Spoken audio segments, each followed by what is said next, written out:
Welcome once again, my friends, and thank you for stopping by to listen to an old storyteller. Today we have an Israeli tale, and the title of this story is Simon the Just. In the upper part of the Kedron Valley, not far from the point north of Jerusalem where it is crossed by the road to Nablus, is an old rock-hewn sepulchre. Inside the walled-up vestibule, the entrance to which is closed by a modern door, is an ancient but purposely mutilated and little noticeable Latin inscription, which proves that at one time this rock tomb, which during the course of ages has been much altered and now serves the purpose of a synagogue, was the last resting place of a Roman noble lady named Julia Sabina. In spite of this fact, however, the Jews of Jerusalem assert that this is the tomb of Simon the Just, and make pilgrimages to it on the 33rd day of Omer, and also on the Feast of Weeks, 17 days later. Simon II, the son of Onias, lived during that period of Jewish history which intervenes between the time of Zerubbabel and that of the Maccabees. His surname, the Just, shows the respect in which he was held by his contemporaries. He towered both in body and mind above other high priests of the period, and worthily closed the long line of ancient Israelitish worthies preceding the heroes of the house of Asmon.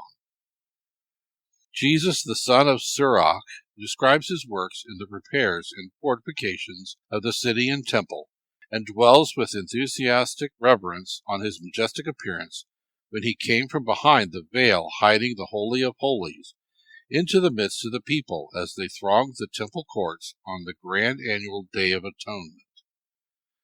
It was like the morning star bursting from a cloud, or the moon at the full. Like the sun's rays reflected from the golden pinnacles of God's house, or the rainbow when it shines out clear from the black background of the storm. It was like roses, like to lilies by a stream, like the fruit-laden olive tree, like the stately fir tree, like the fragrance of the frankincense, like the beauty of a golden vessel set with jewels. Every movement of the pontiff is described with glowing admiration. The high priestly garments of glory and beauty seemed all the more gorgeous from the manner in which he wore them.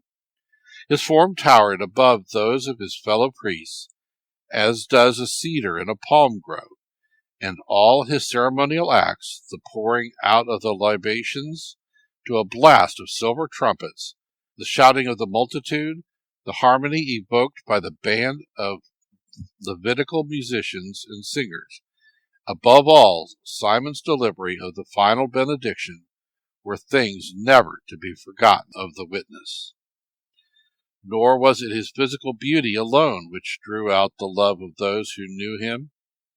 Various are the stories told of his influence with men, and the prevailing power of his prayers with God. According to one tradition, he was the last survivor of the Great Synagogue, which fixed the Old Testament canon.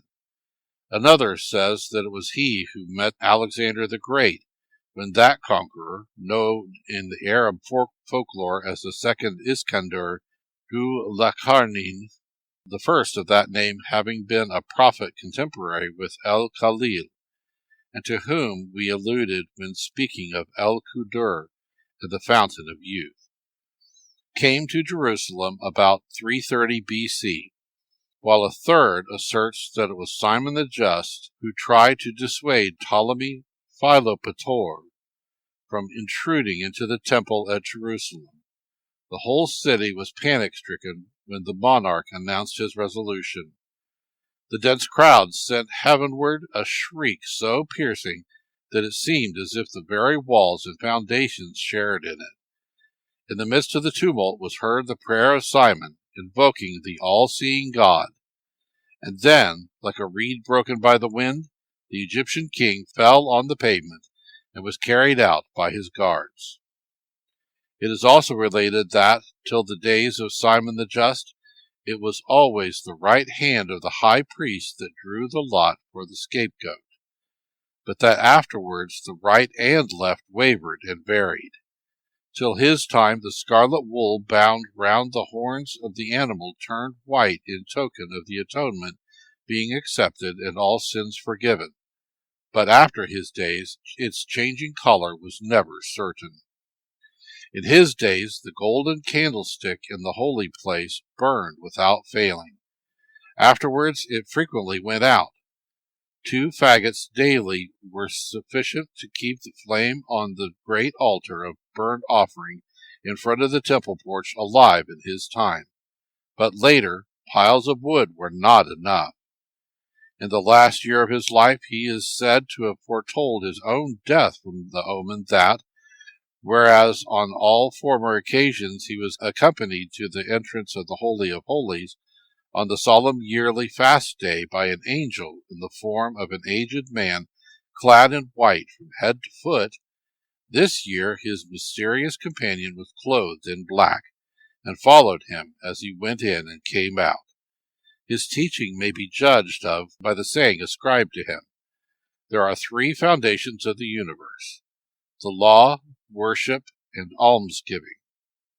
He greatly disliked receiving the ascetic dedication of the Nazarites. On one occasion, however, he made an exception. A tall, handsome youth of splendid bearing, with beautiful eyes and locks of hair falling in magnificent clusters on his shoulders, arrived one day from a place in the south of Palestine, and presented himself before the high priest as anxious to take the vows. "Why?" inquired Simon. "Would you shave off that glorious growth of hair?"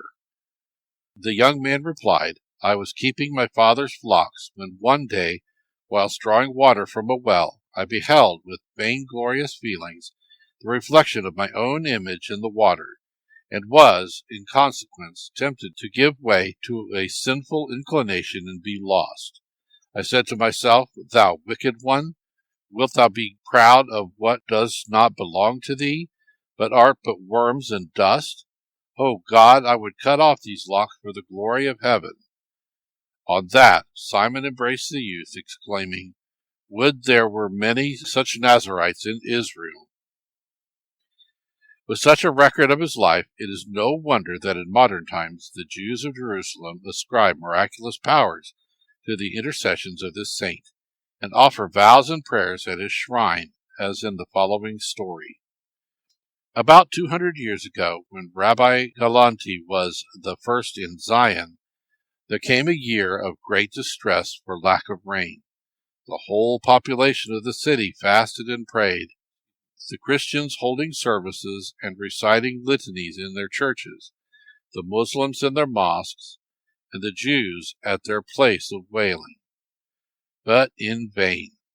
Infants, Christian, Jew, and Muslim were also kept for hours without food and water, in order that their sufferings and cries might bring down the desired blessing, since Allah loves the prayers of little children. And the pupils in the Mohammedan schools marched in procession all through and round the city, chanting prayers and passages from the Koran. But still the heavens were as brass, and the All-Merciful seemed to have forgotten his chosen land and city.